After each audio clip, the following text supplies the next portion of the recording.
A friend of mine at uni was caught for plagiarism because her and a friend did the work together.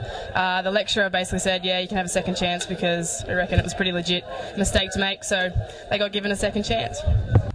So I was on 98 in cricket, I was going to get run out, so I ran behind the umpire and he didn't see me, so he couldn't give me out, so I got a second chance, I got 100.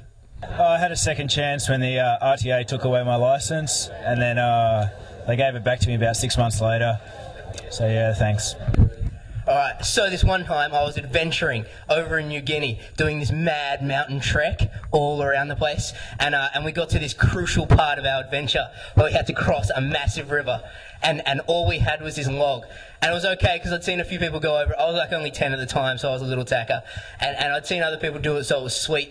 So I started crossing this log. It was all good, and I slipped, which was pretty scary, and I went underwater. Yeah, man, like I was totally underwater. Apparently all they could see was my fingers and the top of my hat, and a bunch of the natives ran out there, grabbed me out, pulled me up, and threw me back on the riverbank. I was like, whew, man, that was scary, but it was all cool. And then later they told me that a little bit further down, like 20 metres away, it kind of went into a cave, and then off a massive cliff down on sharp rocks, and you know, second chance, this close to death. It was pretty unrizzle. In the hizzle. Well, there was one time when I got in jail in Monopoly. Well, I missed my bus on the way to work one day. 20 minutes later, another one came, caught it, got to work on time. So my dad had a cardiac arrest in a hotel reception area just before he went to a car park.